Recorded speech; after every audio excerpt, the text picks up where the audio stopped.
Hello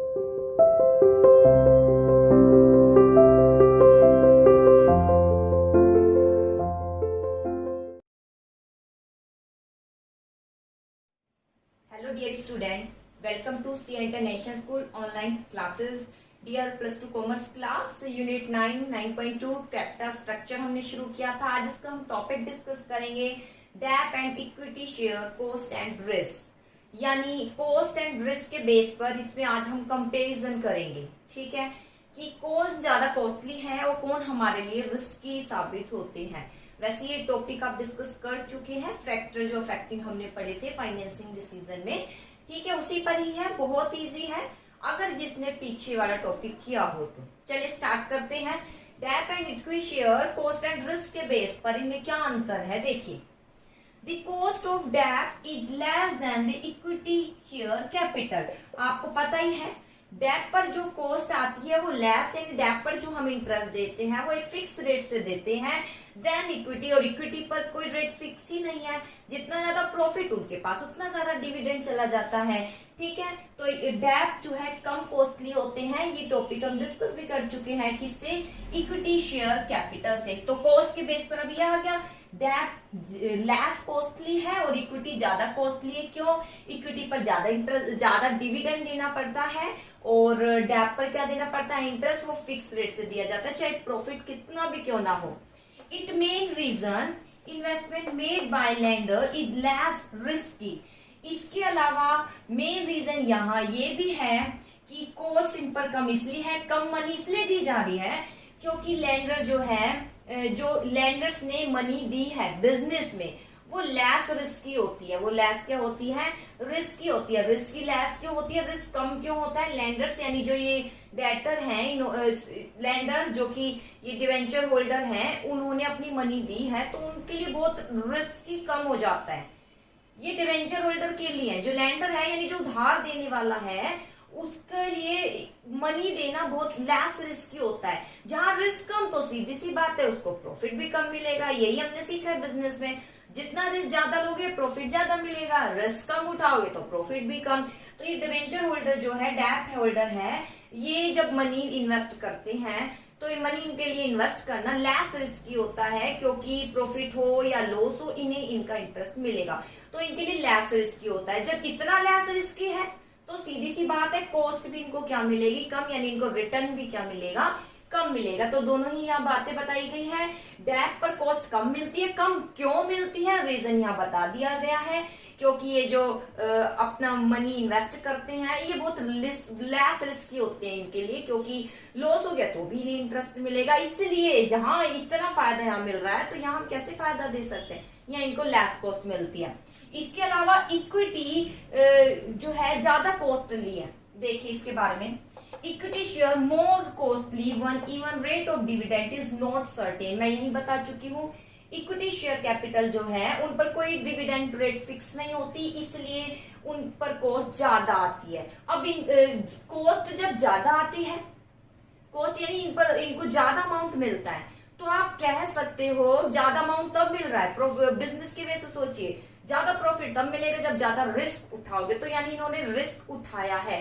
date holder को return अपना कम मिलता है, ये फिक्स रेट से इंटरेस्ट मिलता है, उससे ज्यादा नहीं मिलता, प्रॉफिट कितना भी क्यों ना हो, क्योंकि उन्होंने रिस्क, क्योंकि उनके लिए मनी ये देना लेस रिस्क होता है। लेस रिस्क तो लेस कॉस्ट, लेस रिटर्न। और अगर इक्विटी पर ये हमारे लिए ज्यादा कॉस्टली, यानी इनको हमें ज्यादा रिटर्न देना होता है, तो ज्यादा रिटर्न कैसे ले रहे हैं ये, क्योंकि ये ज्यादा रिस्क उठा रहा है। तो देखिए, investment made by equity share holder in the business is more risky, क्योंकि इक्विटी शेयर होल्डर रिस्क जो है क्या करते हैं, ज्यादा उठाते हैं। क्यों ज्यादा उठाते हैं, equity receive dividend and capital last of all, इन्हें सबसे लास्ट में दिया जाता है इनका अमाउंट, और लॉस हो जाता है तो कुछ भी नहीं मिलता है। ठीक है, तो इस तरीके से इनके लिए इक्विटी में मनी इन्वेस्ट करना बहुत ज्यादा रिस्की हो जाता है, सबसे लास्ट में अमाउंट मिलता है, बहुत रिस्की हो जाता है। जहां रिस्क ज्यादा तो वहां इनको रिटर्न भी ज्यादा, यानी बिजनेस के लिए कॉस्ट भी उत्पन्न हो जाते हैं, यानी कॉस्ट ज्यादा, इन पर इक्विटी को रिटर्न ज्यादा दी जाती है क्योंकि ये ज्यादा रिस्क उठाते हैं। डेट को कम कॉस्ट दी जाती है क्योंकि ये रिस्क कम उठाते हैं। बस सिंपल सा ही है।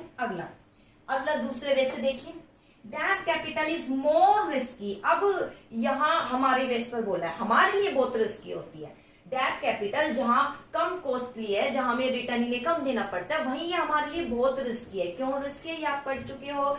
क्योंकि lender can file a request with the judiciary for the closure of company in case don't count their interest and capital। यही डेट कैपिटल जो है हम बिजनेस के लिए रिस्की उत्पन्न होता है, जहां हमें इन्हें रिटर्न कम देना है, कॉस्ट कम देनी है, वही हमारे लिए रिस्की उत्पन्न है। देखिए जहां कॉस्ट कम, जहां देना कम है तो वहां रिस्क तो है, वहां हमारे लिए रिस्क उत्पन्न हो जाता है। ठीक है, तो मोर रिस्की है क्योंकि ये क्या कर सकते हैं, केस कर सकते हैं जब अगर इनका इंटरेस्ट, इनका कैपिटल इनको रिटर्न नहीं हो पाता है तो। ठीक है, और यही राइट इक्विटी शेयर होल्डर को नहीं है, इसलिए इक्विटी शेयर होल्डर हमारे लिए रिस्की नहीं है। लेकिन जब इक्विटी शेयर होल्डर खुद अपना पैसा इन्वेस्ट करते हैं तो उनके लिए वो पैसा इन्वेस्ट करना रिस्की हो जाता है। आई होप टॉपिक क्लियर हुआ होगा। फिर देखिए डेट पर कॉस्ट कम देनी होती है। क्यों कम देनी होती है हमें, क्योंकि डेट होल्डर रिस्क ज्यादा नहीं उठाते। क्यों रिस्क ज्यादा नहीं उठाते, क्योंकि उन्हें सबसे पहले उनका इंटरेस्ट भी सबसे पहले मिलता है, इसलिए उनको कॉस्ट हम कम देते हैं। इक्विटी शेयर होल्डर को मोर कॉस्टली होते हैं, हमें ज्यादा उन्हें रिटर्न देना होता है। क्यों देना होता है, रीजन क्या है, क्योंकि वो ज्यादा रिस्क उठाते हैं। रिस्क क्या उठाते हैं, रिस्क ये होता है अगर हमें लॉस हो गया तो उन्हें कुछ भी नहीं मिलेगा, और इवन कैपिटल भी सबसे लास्ट में मिलेगी, यही रीजन। अगला, डेट होल्डर हमारे लिए बहुत रिस्की होते हैं। डेट अगर ले लेते हैं तो हमारे लिए बहुत रिस्की होता है, क्योंकि हमें इनका इंटरेस्ट सबसे पहले देना होता है, बाय चांस नहीं दे पाते हैं इनका इंटरेस्ट कैपिटल, तो ये हमारे ऊपर केस कर सकते हैं। वही अगर हम किसके ऊपर देखें, इक्विटी शेयर होल्डर हमारे लिए कोई रिस्की नहीं है, क्योंकि लॉस हो गया तो ये इन्हें देने की कोई सरदर्दी हमारे लिए ऊपर नहीं होती। तो ये था बेटा debt and equity cost and risk analysis के बेस पर। अब नेक्स्ट टॉपिक देखिए। नेक्स्ट टॉपिक क्या है, debt and preference share capital similarity और डिसिमिलैरिटी। देखिए सिमिलैरिटी और डिसिमिलैरिटी क्या है, बहुत सिंपल। ये भी सिमिलैरिटी क्या हो सकती है, डेट और प्रेफरेंस में सिमिलैरिटी, यही वो सिमिलैरिटी तो एक ही है कि सबसे पहले उत्पन्न होती है सिमिलैरिटी की डेट पर भी फिक्स इंटरेस्ट और प्रेफरेंस पर भी फिक्स इंटरेस्ट। ठीक है, चलिए देखिए सिमिलैरिटी देखते हैं पहले। डेट एंड प्रेफरेंस है, डेट है एंड प्रेफरेंस है। तो सिमिलैरिटी क्या है, पहली सिमिलैरिटी देखिए क्या सिमिलर है दोनों में।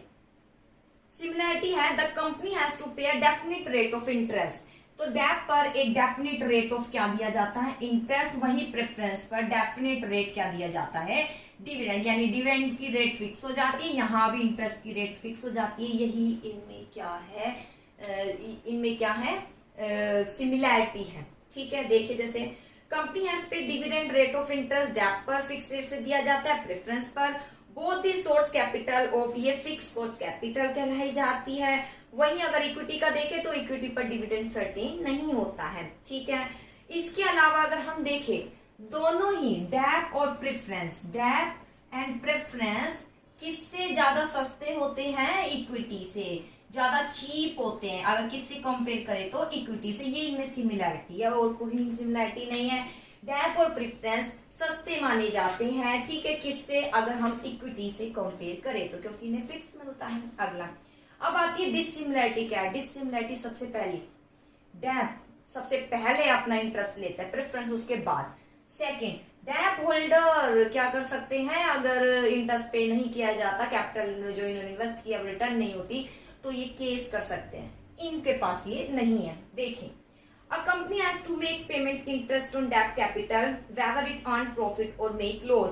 कंपनी को इनका इंटरेस्ट देना ही पड़ता है, चाहे प्रॉफिट हो चाहे लॉस हो, वो मैं बता ही चुकी हूँ। Dividend on preference shares paid only if company earn profit, और प्रेफरेंस पर तभी देगी जब उन्हें क्या हो रहा हो, प्रॉफिट। इस साल प्रॉफिट नहीं हुआ तो एक्यूमुलेट हो जाएगा, नेक्स्ट ईयर मिल जाएगा, लेकिन इन्हें तो देना ही पड़ेगा डेट को। ये इनमें डिसिमिलैरिटी है। अगला, the company get tax benefit, ये मैंने प्लस वन में भी बताया था। जो डेट है, ठीक है, दूसरी डिसिमिलैरिटी भी बोल सकते हो, डेट सबसे पहले इंटरेस्ट लेते हैं, उसके बाद प्रेफरेंस का नंबर आता है। ठीक है, इसके अलावा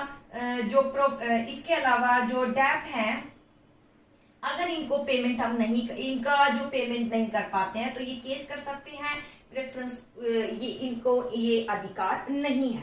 ठीक है।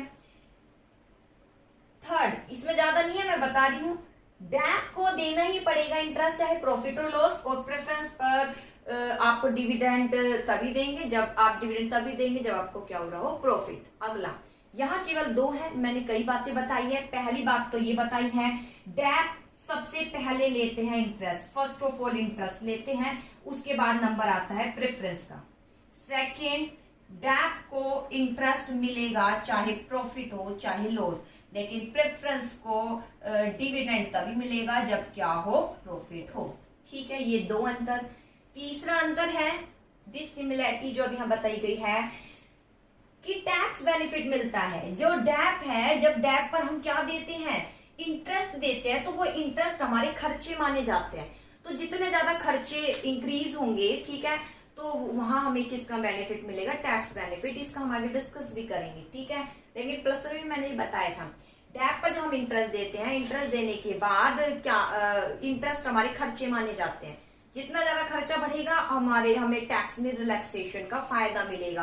तो डैप को करने से टैक्स क्या मिलता है, एडवांटेज, लेकिन प्रेफरेंस पर जो डिविडेंड देते हैं इस पर कोई टैक्स एडवांटेज नहीं मिलती है। ये बिल्कुल टैक्स देने के बाद दिया जाता है डिविडेंड। ठीक है, तो ये अंतर है। देखिए, कंपनी है टैक्स बेनिफिट जब इंटरेस्ट देती है डैप पर, रीजन ये है टैक्स कैलकुलेशन। ठीक है, इंटरेस्ट की पहले की टैक्स की कैलकुलेशन कब की जाती है, जब पहले इंटरेस्ट दे देते हैं उसके बाद। दूसरे शब्दों में, payment interest source tax liability, जो इंटरेस्ट है वो हमारी टैक्स लायबिलिटी को कम कर देती है। दूसरा, tax calculate before payment of dividend, लेकिन जब डिविडेंड दिया जाता है तो टैक्स पहले उसके बाद डिविडेंड दिया जाता है। नो टैक्स, इसलिए कोई बेनिफिट नहीं मिलता किस पर, प्रेफरेंशियल पर, इसलिए डैप बहुत चीप है। अगर हम किससे भी मानने चाहे तो प्रेफरेंस से भी काफी चीप उत्पन्न हो जाते हैं। तो ये इनमें कुछ डिसिमिलैरिटी है।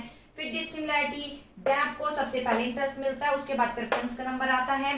डैप को इंटरेस्ट मिलेगा ही चाहे प्रॉफिट हो लॉस, लेकिन प्रेफरेंस को तभी मिलेगा जब प्रॉफिट हो। इसके बाद डैप पर जो इंटरेस्ट देते हैं वो हमारा लॉस, वो हमारा जो है पेमेंट मानी जाती है, खर्चे माने जाते हैं, जिससे हमें टैक्स एडवांटेज मिलती है। यानी इंटरेस्ट देने के बाद हम टैक्स पे करते हैं, पहले इंटरेस्ट देते हैं उसके बाद टैक्स पेमेंट करते हैं, और टैक्स पेमेंट के बाद क्या देते हैं, डिविडेंड। इसलिए ये डिविडेंड देना हमारे लिए क्या बन जाता है, कॉस्टली बन जाते हैं। तो हम कह सकते हैं डैप और भी ज्यादा चीप बन जाते हैं किससे, प्रेफरेंस से, अगर देखा जाए तो अकॉर्डिंग टू कैलकुलेशन। ओके बेटा, आई होप समझ आया होगा। अब इसके बाद टॉपिक डिस्कस करते हैं। कंक्लूजन ये निकलता है, both fix cost capital but both of conclusion payment interest they are different in nature. दोनों ही फिक्स कॉस्ट कैपिटल है, लेकिन दोनों का पेमेंट करने का तरीका अलग है। चलिए अब हम देखते हैं financial leverage and financial risk क्या है। देखिए,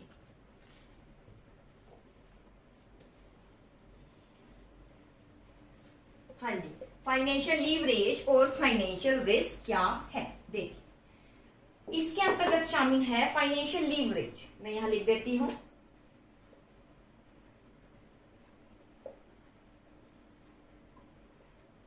और फाइनेंशियल रिस्क। बेटा, जब भी फाइनेंस का रिस्क आ जाए तो एक ही रिस्क है, डैप ही फाइनेंस का रिस्क है। डैप का जब पेमेंट नहीं कर पाते जो रिस्क उत्पन्न हो जाता है वही फाइनेंशियल रिस्क है। फाइनेंस का रिस्क सिर्फ एक है, डैप। ठीक है, चलिए देखते हैं फाइनेंशियल लीवरेज क्या है। The inclusion of fixed cost capital, debt or preference share capital along with equity share capital in the capital structure is called financial leverage। देखिए क्या मीनिंग है, इंक्लूड करना है। क्या इंक्लूड करना है, इक्विटी के साथ plus fix cost capital. Fix cost capital को इंक्लूड करना, फिक्स कॉस्ट कैपिटल में मेन रूप से डेट को इंक्लूड करना। इक्विटी तो ले रहा है, इक्विटी के साथ फिक्स कॉस्ट कैपिटल मेनली रूप से डेट को ले लेना ही, किसमें, कैपिटल स्ट्रक्चर में। किसमें, कैपिटल स्ट्रक्चर। कैपिटल स्ट्रक्चर पता है ना, यानी कितना इक्विटी से ले रहे हैं, कितना डेट से ले रहे हैं। ये कैपिटल स्ट्रक्चर में इक्विटी के साथ फिक्स कॉस्ट कैपिटल, यानी मेनली रूप से डेट है, लेकिन आप फिक्स कॉस्ट कैपिटल लिखेंगे। फिक्स कॉस्ट कैपिटल को लेना इक्विटी के साथ, जैसे 5 लाख की जरूरत है तो 3 लाख इक्विटी से ले लिए, 2 लाख डेट से ले लिए। ठीक है, हो गई ना। तो इक्विटी के साथ डेट ले लिए, तो इनको कहा जाएगा फाइनेंशियल लीवरेज। आगे देखिए, with the increase of financial leverage the ratio of cheap capital in total capital in company increase. ठीक है, जैसे जैसे चीप कैपिटल किसको बोलते हैं? डेट कैपिटल को आप चीप कैपिटल बोलते हो। ठीक है, डेट कैपिटल कौन सी कैपिटल होती है? चीप कैपिटल जैसे जैसे आप इंक्रीज करते हैं कंपनी की टोटल कैपिटल में, ठीक है, तो total capital cost decrease, company is in a profitable situation. ये क्या कह रहे हैं? जैसे जैसे डेट की मात्रा को आप इंक्रीज करते हैं वैसे वैसे कंपनी के लिए कॉस्ट क्या हो जाती है? डिक्रीज। कॉस्ट कैसे डिक्रीज हो जाती है? जब डेट लेंगे, इक्विटी के साथ डेट लेंगे और डेट जो है संख्या बढ़ाते जा रहे हैं, तो जितने डेट लेते जाएंगे आप क्या पेमेंट करोगे? जब डेट लेंगे तो आप क्या पेमेंट करोगे? इंटरेस्ट। और इंटरेस्ट क्या माने जाते हैं? हमारे एक्सपेंसेस माने जाते हैं। और इंटरेस्ट देने के बाद क्या दिया जाता है? टैक्स। यानी टैक्स में हमें क्या मिल जाती है? एक तरीके से छूट मिल जाती है डैप लेने से। डैप पर हम इंटरेस्ट देते हैं, फिर हमें टैक्स में क्या मिल जाती है? एडवांटेज, छूट मिल जाती है। तो कहीं ना कहीं हमारी कॉस्ट क्या आ जाती है? कम। ये हमारे खर्चों जो टैक्स के रूप में पे करते ना ज्यादा मनी, उसको क्या कर देता है? कम कर देता है। इसलिए जो है इक्विटी के साथ फिक्स्ड कॉस्ट कैपिटल ली जाती है। जितनी ज्यादा इंक्रीज की जाती है तो बिजनेस की कॉस्ट क्या आती है? कम। और बिजनेस किस में रहता है? प्रॉफिटेबल सिचुएशन में। अब आता है फाइनेंशियल रिस्क। क्या है financial risk? By using fixed cost capital the burden of payment of fixed financial cost increase in case of adverse condition they like to pay the fixed financial cost create risk which is called financial risk. एक ही risk है। जब आप fixed cost capital यानी debt का पैसा नहीं दे पाते हैं उस स्थिति में वो हमारे लिए बर्डन उत्पन्न कर देते हैं, क्योंकि वो हमारे ऊपर क्या कर सकते हैं? केस कर सकते हैं। जब हम पेमेंट नहीं करते तो वो जो हमारे लिए रिस्क उत्पन्न होता है वही है फाइनेंशियल रिस्क, जो मैंने यही बताया। डेट का पैसा उत्पन्न नहीं करोगे तो ये हमारे लिए रिस्क उत्पन्न कर देंगे। जो ये रिस्क उत्पन्न करेंगे वही कहलाया जाएगा फाइनेंशियल रिस्क। आई होप आपको टॉपिक क्लियर हुआ होगा। ठीक है, चलिए अब नेक्स्ट टॉपिक पर आते हैं। ट्रेडिंग ऑन इक्विटी क्या है? देखिए,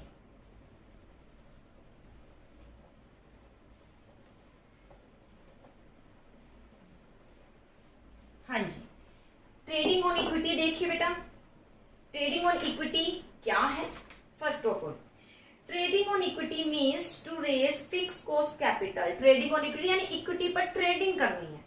ठीक है, इक्विटी का लाभ प्राप्त करवाना है, वो कहलाया जाएगा trading on equity. Trading on equity means to raise fixed cost capital on the basis of equity share capital so increase the income of equity share holder. बेटा अगर आपने देखा हो मीनिंग, फाइनेंशियल लीवरेज में भी ये था फिक्स्ड कॉस्ट कैपिटल यानी इक्विटी के साथ फिक्स्ड कॉस्ट कैपिटल लेना, ये कहलाया जाता है फाइनेंशियल लीवरेज। यही खत्म था। ट्रेडिंग ऑन इक्विटी क्या लिखोगे आप? इक्विटी के साथ फिक्स्ड कॉस्ट कैपिटल ले लेना। एक और लाइन ऐड करनी है ताकि क्या इंक्रीज हो जाए? इक्विटी शेयर होल्डर की आय इंक्रीज हो जाए। ठीक है, ये लाइन और ऐड करनी है, तो उसे क्या बोलेंगे? Trading on equity. क्या बोलेंगे? Trading on equity. Trading on equity कब बोलेंगे? जब इक्विटी शेयर होल्डर के साथ फिक्स्ड कॉस्ट कैपिटल आप ले लेते हैं ताकि आगे लाइन इंक्रीज हो सके इक्विटी शेयर होल्डर की आय, उसे बोलेंगे ट्रेडिंग ऑन इक्विटी। आगे देखिए, although it is possible only when rate of return company is greater than rate of interest or borrow on the rate of dividend on preference share। ये तभी possible है equity share holder की आय तभी बढ़ेगी। कब बढ़ेगी? जब रिटर्न तो ज्यादा आ रहा है और पे क्या कर रहे हो? कम कर रहे हो। ठीक है, इंटरेस्ट पे जो कर रहे हो वो कम कर रहे हो, और जो प्रॉफिट कमा रहे हो यानी रिटर्न जो आ रहा है वो क्या आ रहा है? ज्यादा। बेटा प्रॉफिट तभी होता है, प्रॉफिट तभी है। ठीक है, प्रॉफिट कब है? जब इंटरेस्ट तो कम दे रहे हो, कम रहे हो और कमा उस पर क्या रहे हो? ज्यादा रहे हो, तभी कहलाया जाता है प्रॉफिट। ठीक है, जैसे बैंक है, बैंक कैसे करता है? आपका पैसा लेता है और आपको ही यानी आप जैसे थर्ड पर्सन को उधार दे देता है। ठीक है, जिसको उधार देता है उससे तो ज्यादा इंटरेस्ट लेता है और आपको ही आपके पैसे पर कम इंटरेस्ट देता है। बीच में जो गैप आता है वही तो बैंक की आय है। ठीक है ना, ऐसे यहाँ कब होगा? इक्विटी शेयर होल्डर की आय कब इंक्रीज होगी? जब जो डेट पर इंटरेस्ट है, जब डेट पर जो इंटरेस्ट पे कर रहे हो वो तो कम पे कर रहे हो, और जो रिटर्न आ रहा है, रिटर्न कौन सा, जो मनी आपने इन्वेस्ट कर दी उस पर जो रिटर्न आ रहा है वो ज्यादा है, तब जो बीच में परसेंट, मान लीजिए रिटर्न 10% आ रहा है और इंटरेस्ट 8% दे रहे हो, यानी 2% किसके पास बचेगा, आपके पास, तब होगा फायदा इक्विटी शेयर होल्डर को। तो ये प्रॉफिट का पार्ट हो जाएगा। ठीक है, चलिए देखिए। The investor who provide fix cost capital to the company have limited share in its profit. वह इन्वेस्टर हु प्रोवाइड, जो प्रोवाइड करते हैं फिक्स कॉस्ट कैपिटल कंपनी को, उनके लिमिटेड शेयर ही होते हैं कंपनी में, यानी उनको केवल इंटरेस्ट ही मिलता है। Hence they want their investment to remain safe by owner capital। तो वो चाहते, और उनका जो है मनी भी सेफ रहती है ओनर्स कैपिटल के रूप में, क्योंकि उन्हें तो मिलेगा ही। ठीक है, दूसरे शब्दों में lender will be willing to give loan to company. Lender तभी देंगे लोन कंपनी को कब, व्हेन बेस स्ट्रोंग, जब बेस स्ट्रोंग होगा, क्योंकि लैंडर मॉर्गेज रखवाएंगे तो आपके पास बेस होना चाहिए, बेस स्ट्रोंग है तभी वो आपको मनी देंगे। मीनिंग देयर बाय अर्थात व्हेन कंपनी है सफिशिएंट इक्विटी शेयर कैपिटल, अगर कंपनी के पास सफिशिएंट क्या होगा, इक्विटी शेयर कैपिटल, कंपनी के पास इक्विटी शेयर कैपिटल होंगे तो डेट होल्डर अपनी मनी देने के लिए विलिंग होंगे। क्यों, क्योंकि उन्हें पता है बाय चांस लॉस हो गया तो कम से कम इनका जो पैसा है उठा के यहाँ तो दिया जा सकता है डेट को, इक्विटी का जो पैसा है वो तो उठा के दिया जा सकता है डेट को। ठीक है, Hence they want their investment, इस प्रकार lender desire to be so because in case company suffer heavy loss goes bankrupt equity shareholder along with suffer। तो उन्हें पता है इक्विटी शेयर होल्डर ही सफर होंगे और उन डेट को तो अपना पैसा मिलेगा, क्योंकि सबसे पहले मिलेगा, बिकॉज प्रायोरिटी पेमेंट लैंडर को सबसे पहले मिलेगा पैसा, और लोन उनका जो उन्होंने दिया है अपना मनी वो सेफ रहेगा। ठीक है, तो यहाँ ये कुछ बताई गई है, क्या फिर बता देती हूँ। Those investor who provide, वह इन्वेस्टर जो फिक्स कॉस्ट कैपिटल यानी डेट के रूप में पेमेंट देते हैं मेनली रूप से, तो उनकी जो मनी वो देते हैं वो सेफ रहती है। कैसे सेफ रहती है, ओनर्स कैपिटल के रूप में। ओनर्स कैपिटल के रूप में कैसे, ये डेट तभी मनी देना पसंद करेंगे जब कंपनी के पास सफिशिएंट इक्विटी शेयर होंगे। क्यों, बाय चांस लॉस हो गया तो कम से कम इन्हें इनका मनी तो मिलेगा ही। ठीक है, चाहे वो इनका ही क्यों ना पेमेंट करना पड़े। ठीक है, इसलिए वो देते हैं। अब क्वेश्चन अराइज आता है कि how the income of equity share holder can increase when the company raise fix cost capital.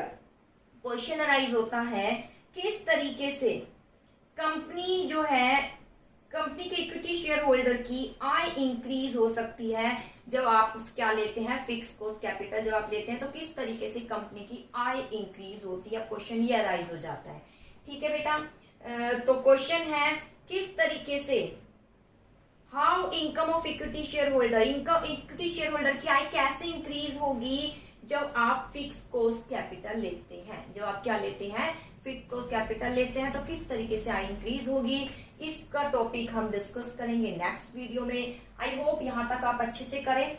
ठीक है, इसको अच्छे से समझें, क्योंकि ये थोड़ा सा डिफिकल्ट होगा, हैंड टू हैंड कर लेंगे तो ज्यादा बेटर होगा। ठीक है, कोई प्रॉब्लम हो तो आप मुझसे पूछ ही लीजिएगा जैसे ही वीडियो देखते हैं।